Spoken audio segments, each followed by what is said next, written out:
coming along today. Thank you for having us. You're welcome. Hey, Luke. Good to meet you. Okay, come and take a seat. Luke, you touched on something that, is, like, I know with our family, right, when Mum and Dad moved into a retirement village and it was, when we were talking it through and that, we had to convince Mum, for a couple of years before it actually happened. But, and Dad too, Dad was starting to see some signs of dementia with him. And that whole discussion as a family, though, was really important. Mm. Let's understand from your side and your siblings around what, in terms of the support and the comments or feedback around Mum moving into a village. Yeah, and look, I think you look at the financial side and it's a different mindset. I think in the past it's always been you leave the house and that's what happens. The way that the financial transactions happen here, it's different, but it's just something you've got to understand.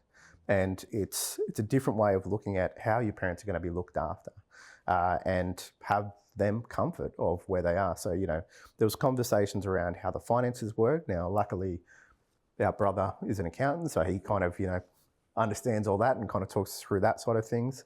I think the moving into a place like this, the big difference for us, what was easier, is it's not like it's here you go in your box and this is your retirement place and that's it. It's kind of like, here's a place to settle where you're still living. You can still do whatever you want.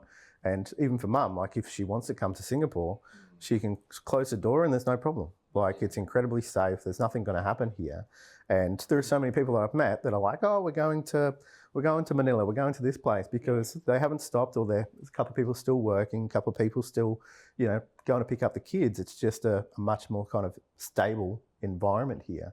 My brother, sister and I, we've been through a few things. Like our dad passed away when I was 18. We've had conversations that are quite difficult. So we're quite direct with each other in terms of our thoughts. So that kind of pushed things through. But like, as I say, I think it is really about having a conversation around the parent. Like, get over yourself for a moment. And like, I know there's cost of living, there's, money issues and stuff, but look at what the life of the parent is going to be like, especially later in life, so they can enjoy it. And I think, again, we over expectations of going to Mum's where it's like, just the size of the apartment, but also we look out, we can see kangaroos, we can see emus, you can go for a walk and see emus. So bringing our kids here, it's like, yeah, we're ready to retire. I'm with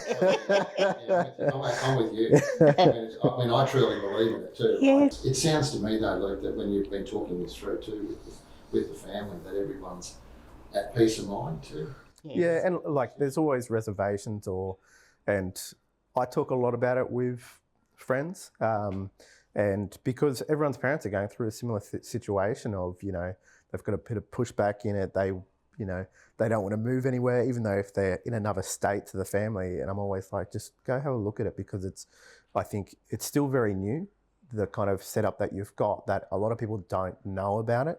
They kind of think if someone says retirement village, it is going, need another word for it, but place to die. Like it is just a room and that's it.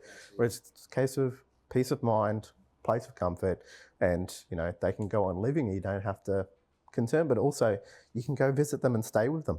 I think that's the other thing. Yeah. And two, it's an exciting next stage of life. Yeah, so that whole conversation around retirement living, when you were talking to the family, saying, righto, this is the plan, right? I'm thinking about making that move into the village. How did that, in terms of the responses from the family, let's understand from your side, Luke. Yeah, I think it was overall positive for us.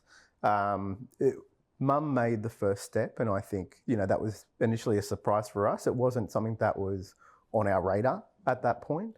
Okay. And then when she kind of sent it to say, this is something I want to do, it was like, okay, we need to have a proper look at it. And, there was the financial side of things that we looked at first, and brother being an accountant, it was really good to understand that. And then just on the living side, what that was going to be like, to learn more about what Keyton is, what the place is like. We're from this area, so we already knew the location, which was good. And, I think it's a different mindset of what you have to look at when you think of a retirement village. Let's talk about that, because a lot of people, the perception out there is, and it's a classic. This is an absolute classic. They say, no, look, it's full of old people.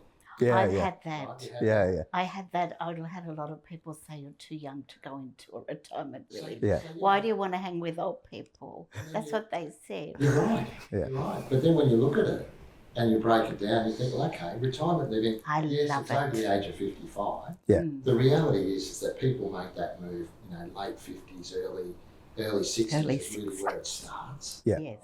It's not a place to come and die. Yeah. It's a place to come and actually live and live that next stage of your life. Yeah. And I think the big thing is that when I have conversations with people around it, because there are so many people in that situation at the moment where they're approaching that conversation with their parents or they're even just within the family to have that conversation, my big thing is look at it first that it's not what you think it is. It's not a place where someone's going to retire and they're in a box and that's it.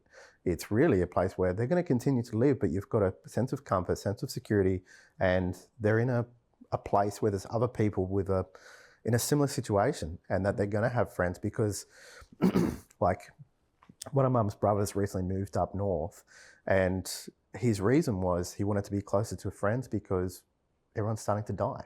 And, not that he's getting older, it's just one friend goes, you're going to be quite lonely at some point. So coming here, you've immediately got new friends, new people around you that you're close to. Yes. But the thing I push on is like just go and understand it first, and that it's like even just drive through here. People are walking around, people are going for a walk, and yes, people are old. Well, your parents are old, and. The thing is that I think the first time we got here, we went for the Friday drinks. Everyone's down there having a conversation, and it's not like it's real conversation. There was someone else that lived in Singapore or something.